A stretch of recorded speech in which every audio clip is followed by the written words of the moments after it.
doctor Robert Klitgard, y como oradores nacionales al licenciado Carlos Gasnel, el doctor Fernando Erguido, y como moderadora a la señora Victoria Fige Cedaquist, expresidenta de la APEDE. Economista, especialista en políticas públicas y gobierno, el doctor Robert Klitgard es asesor e investigador en más de 35 países de Asia, África, Europa y Latinoamérica. Es actualmente profesor de la Universidad de Claremont, de la cual fue también su presidente. Ha sido profesor en las Universidades Nacionales de Singapur y de Pakistán y en la Escuela RAND, en la Universidad Natal de Durban y en universidades de Yale y Harvard en Estados Unidos. Miembro de la Facultad del Foro Mundial Económico. Es autor de al menos una docena de libros y especialista en temas de corrupción y economista administrador de un proyecto de rehabilitación económica en el Ministerio de Finanzas de Guinea Ecuatorial. El doctor Klitgard va a exponer sobre las consecuencias institucionales y económicas de la corrupción. Recibámosle con un fuerte aplauso.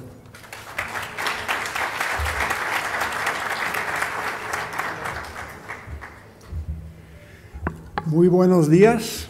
Es un placer estar otra vez en Panamá y un honor estar en un panel con Fernando y Carlos. Es buen tiempo para tomar un café ahora mismo, entonces estar aquí para ellos. ¿Está bien? Tomamos una ventaja. Bueno, aquí un resumen más o menos de nuestro panel. Primera parte, tengo yo 3 partes. Uno es, ¿qué es la corrupción? ¿Por qué nos preocupa? Y entonces, ¿cómo estamos en Panamá en cuanto a la corrupción? Dejo la palabra a ellos dos que van a explicar aún más sobre Panamá, que ellos son expertos y yo no. Y al final vuelvo al qué hacer. En particular, qué puede hacer el sector privado según la experiencia de otros países en el combate a la corrupción. Y si hay buenas noticias aquí. Entonces, no hay causa de decir, oh my God, ¿qué podemos hacer con este flagelo? ¿Ya? Primero, entonces, ¿qué es la corrupción? Viene de la palabra en latino que significa arruinar una virgen o una fruta. Y tiene como 2.500 años de uso de ese tipo. En la Biblia significa también, como en la sociedad griega y romana, la cara de un juez que debe ser ciego, que debe estar haciendo el balance sin ver los partidos, es tornar la cara hacia un preferido en cambio de un soborno. Y la definición general para extorsión, todo tipo de nepotismo, soborno, coima, lo que sea, es el mal uso del poder oficial para su fin propio. Puede ser el mal uso de una oficina de profesor o de jefe de compañía, tal como un oficial del gobierno. ¿Cómo es diferente este desafío que otros problemas de la política pública? Primero es porque involucra el honor, la obligación, y por lo tanto toca a temas muy sensibles sobre cultura, ética, comportamiento, que uno que viene de un país como Estados Unidos, donde somos campeones del mundo en la corrupción de campaña electoral y en la bolsa de valores, ¿verdad? Entonces, somos muy sensibles en Estados Unidos a eso, pero yo sé que viajando a otro país como Panamá y hablar de esos temas es algo sensible. Y no quiero ofender a nadie cuando ofrezco los datos. Segunda cosa, es que estamos decidiendo en una sociedad que una elección, un contrato, un premio científico no debe ser función del mercado, no debe ser una cuestión de oferta y demanda, debe ser por deber, por voto, al azar o por mérito. Y cuando influye el dinero en ese tipo de concurso de lo que debe ser, entonces se llama corrupción. Eso también implica que estamos monetizando, dando dinero a donde no debe ser. La corrupción, tercero, es un crimen del cálculo, no un crimen de pasión. No es que yo veo a mi hermana que está con un hombre y le digo, ¡puf!, te doy un bofetón. No, es así. Y por lo tanto es un crimen que obedece a un análisis económico, tanto como social, tanto como moral, y podemos entonces entrar los economistas a analizar sistemas que son más o menos vulnerables. a la corrupción. Cuarta cosa interesante es que en cualquier sociedad hay instituciones dedicadas a la prevención de la corrupción. Toda la auditoría interna y externa, toda la cosa de la ley, tanto policía como ley de justicia, tanto como la organización que controla elecciones. Esos están todos vigilando que no haya corrupción. Y lo que pasa en algunos países es que estas mismas instituciones se corrompan. Y ese sí es un problema de lo que puede llamar un tipo de crimen organizado, cuando la corrupción se pone una institución de por sí. ¿Cuáles son las consecuencias de una corrupción extensiva? Primero, hay un costo social. Segundo, hay un costo político. El costo económico es enorme, pero no es igual a la cantidad del soborno. Mucha gente dice, bueno, hay que pagar un contrato 15% más que lo que es el precio normal, entonces el costo es un 15%. El mismo Banco Mundial ha hecho el error de hacer equivalencia entre el monto de la mordida y el daño social. Pero en realidad muchas veces distorsiona toda una política hacia la coima. Y el costo es que la sociedad tiene que prepararse para la coima.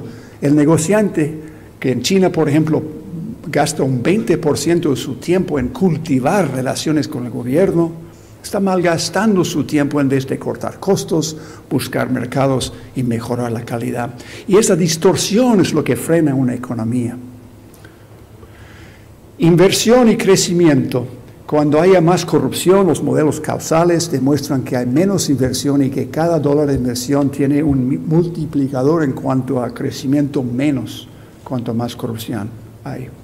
Y quien pierde con la corrupción no son los ricos. Estos saben cómo evitar las consecuencias más serias de la corrupción. Son los pobres que pierden sus servicios sociales, quienes se extingue su afán de trabajo, su esperanza para el futuro por medio de la corrupción. Aquí una citación en inglés de algunos resultados econométricos que demuestran que no solo es el crecimiento económico, sino también la pobreza, también educación, y que ves aquí que puede ser en salud pública también. Los efectos son tremendos. Ahora, ¿por qué hay esperanza de cambio en esto? Hay muchos derrotistas que dirán, tú vas a casa anoche y dices a tu hermana, a tu mujer, a tu marido, mira qué interesante hablar de la corrupción. Y dirán, ay, ¿qué se puede hacer con la corrupción? Hombre, siempre ha habido la corrupción, hay en la Biblia, hay en Japón, hay en todos países. ¿Qué se puede hacer? Un derrotismo total. Pero espero que ustedes digan que sí hay fuerzas que vemos en el mundo que están en contra de la corrupción. Uno es el mismo movimiento hacia mercados más abiertos y más libres. Los inversionistas, tanto nacionales como internacionales, buscan lugares donde su inversión es apropiada, donde no hay riesgos políticos ni de corrupción. Los innovadores en cada economía, los jóvenes que están creciendo aquí en Ciudad del Saber, en incubación de nuevas empresas, están hartos de la corrupción, no quieren. Ellos quieren crear productos interesantes, quieren vender sus ideas, no quieren pagar coimas. La revolución de la información también tiene un impacto increíble. Por ejemplo, en Pakistán ahora, en Punjab, que es una provincia más grande en población que Francia, tiene un programa ahora de teléfonos celulares, donde antes el extensionista, prometiendo irse a la finca de la señora, 30 kilómetros por allá, diría que sí, fui, págame el petróleo. Ahora tiene que llevar su celular, sacar una foto de ella y yo con la vaca, y mandarlo al jefe ministro, que en un 5% de los casos manda un mensaje a ella. ¿Qué tal fue el servicio de Roberto? ¿Tenía que pagar algo? Entonces ella dice que sí, y él responde automáticamente, pero el ministro también gana muchos aplausos políticos por su acto de seguimiento. La revolución de la información incluye, por ejemplo, iPayAbribe.com, que puede consultar más tarde, en India hace 2 años, que ha tenido un impacto muy grande ahí, está copiado en 30 otros países. Las mismas crisis económicas que vemos en el mundo ahora, cuando hay una crisis político-económica, ¿qué es lo que dice la gente?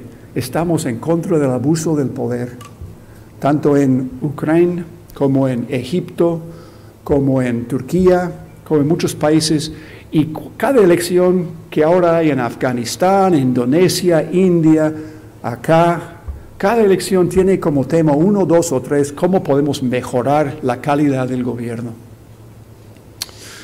Ahora, ¿cómo es la situación en Panamá? Una breve introducción antes que los expertos reales hablan sobre el tema. Hay 5 fuentes de información internacionales, algunos de ustedes conocen, pero voy a revisar rápidamente. Primero, saben que en el índice de percepciones de la corrupción, Panamá está al 102 de 177 países, que es peor que Benín, Ecuador, Mongolia y Zambia. Adelante.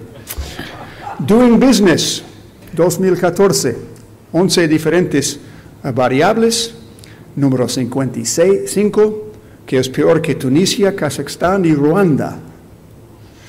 Ease of doing business, algunas cosas sí hacemos bien aquí en Panamá, empezar un negocio, obtener electricidad, importar, exportar, bien.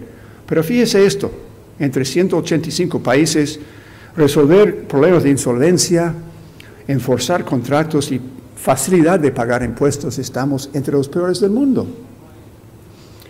Hay un índice que a lo mejor no conozcan, viene de Inglaterra por Legatum, están intentando ampliar la idea de desarrollo más allá que el PIB o la riqueza, hasta algo más amplio. 8 dimensiones, ve el número 5, calidad del gobierno, pero más allá de la economía tiene otras dimensiones. Y Panamá es número 40 en el mundo, bastante buena en cuanto a economía, pero el peor ranking de Panamá es 61 en cuanto a calidad de gobierno. En efecto, 73,6% de los panameños están de acuerdo con la frase que business and government corruption is widespread. Conoce también el Banco Mundial una cantidad de indicadores que están correlacionados, son 6 diferentes categorías. Ahora, 62 percentil significa de abajo hacia arriba. Entonces, control de corrupción número 44 significa que estamos en rango 120 en el mundo en cuanto a control de la corrupción. Y finalmente, yo sé que tenían aquí la semana pasada una reunión del World Economic Forum, que entonces también discutieron esos datos, donde se compara Panamá con otros países en 110 variables, y Panamá sale 64, en algunas dimensiones bastante competitivas. Vamos a dar aplausos en un momento. ¿Por qué? Regulación gubernamental número 27, que es mejor que Holanda, Reino Unido y Canadá. Efecto de impuestos sobre incentivos a invertir, mejor que Estados Unidos, Noruega y Reino Unido. Impacto de reglas sobre inversión directa extranjera, mejor que Suecia, Kuwait y Japón. Y en cuanto a la cosa bancaria, a pesar de perder unos bancos en los últimos años, aquí todavía estamos entre los mejores del mundo, mejor que, por ejemplo, Suiza, Alemania, Estados Unidos y China. Bravo. Eso es, ¿verdad? Bravo, Panamá. Ya vamos a aplaudir un segundo, señora.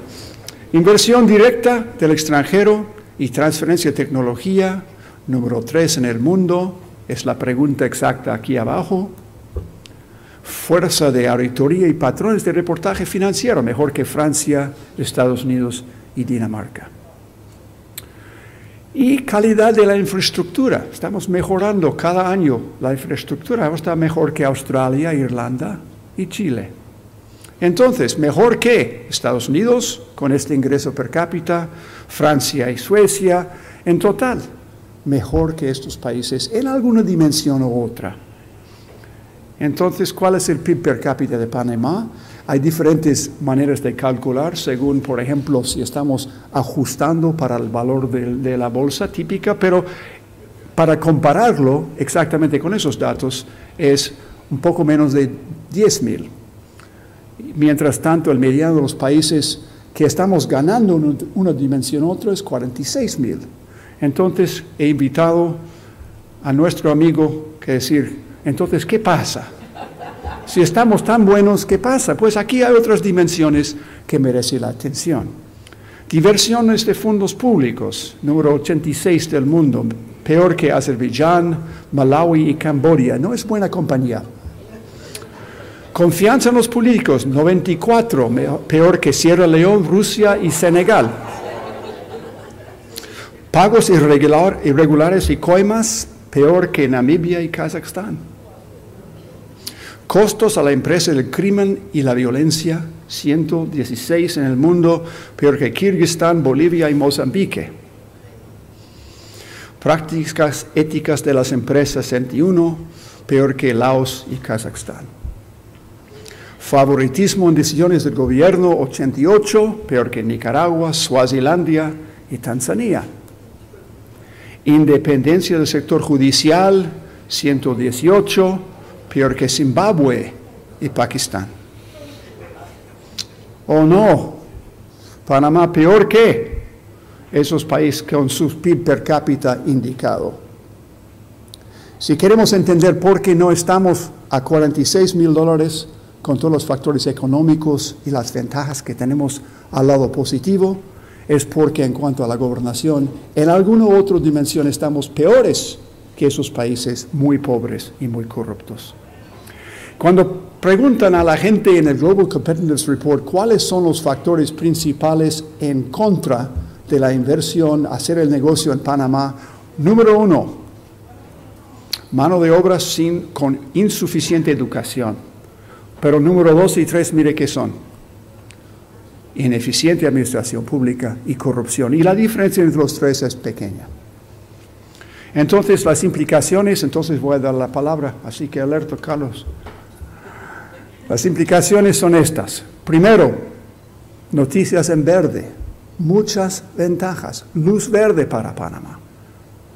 Yo he estado en Panamá ya por 30 años o más, visitando en cada tiempo, y yo amo mucho al país y creo que el futuro es muy propicio para Panamá. Pero lo que está en contra, el principal obstáculo es la corrupción. Bravo. Entonces voy a dejar la palabra a Carlos ahora. Jaime, puedes apagar y poner el otro.